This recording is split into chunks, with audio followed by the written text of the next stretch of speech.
Who are we? The stories we tell ourselves about ourselves and believe. So it's not just what we tell ourselves. It's not just what our culture and our school and our friends and our family and our society tell us. What do we actually believe? Who are we? But the stories we tell ourselves about ourselves and believe. We all have a story. And typically our story comes from family, friends, culture, religion, and things like that. We come home from work, if we are still watching any news on television, a lot of people are not. But if we are, and you turn on that news and you hear, the world stock markets are tanking and a recession is looming. And if you hear, there's a war brewing in the Middle East and that your companies, may go under. You can be having a perfect day, and when you hear those things, you begin to feel less perfect about your day and your world. This is because we are self-referencing beings, so we tend to hang the way we feel on external circumstances. And what I'm seeing happening is that the better we know ourselves, the less we fear change in the world, the less we fear other people, the less we fear ourselves and our own power.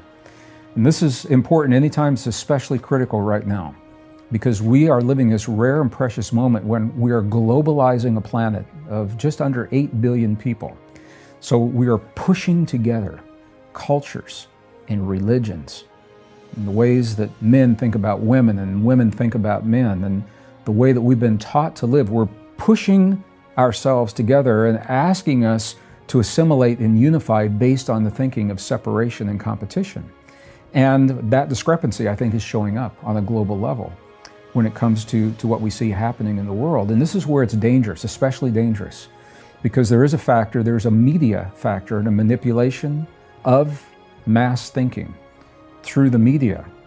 And those individuals who have not yet discovered who they are susceptible to what it is that media is saying to them for the very reasons that we're talking about right now. If you don't know who you are, and your sense of well-being hinges upon what you hear about your world, not your experience, but what you hear from people that you've been taught to respect, the news media, for example, or a medical doctor, or a scientist. If your sense of well-being hinges upon what they are telling you about your world, regardless of what you're experiencing, if they're telling you bad things, you're going to begin to feel bad. And if they are telling you to judge other people, and this is rampant, not just in America, not just in the UK, not just in Europe, it is a global phenomenon. We're being taught to fear one another because we are different as we globalize and attempt to unify. We're being taught Christians fear Muslims, blacks and whites fear one another, not because of what they've learned in their lives, because of what they're being told about one another. So to the degree that we can embrace the new discoveries that overturn 150 years of science based upon separation and competition, to the degree that we embrace that in our lives, we transcend the need to feel good about ourselves based upon what's happening in the world. We create the environment within us. We are no longer a victim of our circumstances unless we choose to be. Because we all come from a world of polarization, and we all come from a world, we all have hurt, we all have injustices. We can choose to be defined by our past. And we've seen generations in the past that do that, and I have friends and family members who have chosen to do that. And their lives, they suffer.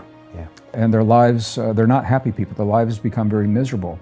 Or we can choose to draw the line and say, yes, I've been hurt in the past. Yes, I've been wronged in the past. And from this moment forward, I'm going to embrace that and become who I choose to become rather than be defined by the circumstances of my past.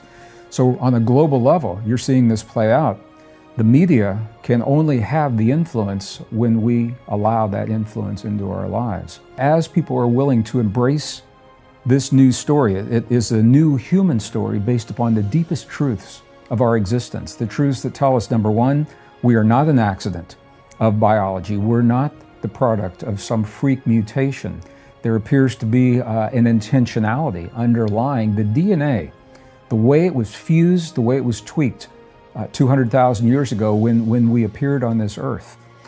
There appears to be an intentionality underlying that. Now, what that means, that opens up the door to a lot of speculation that tells us that we are not an accident of biology. And the best science of the 21st century now is telling us that nature, the fundamental model of nature, is based upon cooperation, not competition. So as we begin to embrace this harmony and embrace the ideas of cooperation, we solve our problems, whether it's in our families or with our partners or in the workplace. We begin to align ourselves with this deeper, much more fundamental law in nature. People are happier, they're healthier, there's less stress, and they find it is actually very successful. I think the world is giving us the opportunity to think and live our lives very, very differently right now. I think it's no secret something is up. This is no longer business as usual. Even the doubters are saying, what in the world is going on? And that sense that something is happening that we've never seen before has opened the door to receive new ideas and new information, and there's a willingness to embrace new discoveries that I've never seen in my life. The essence of what gives us our humanness, it is not the product of some accident. It is, we are who we are, and we have been this way since we appeared 200,000 years ago.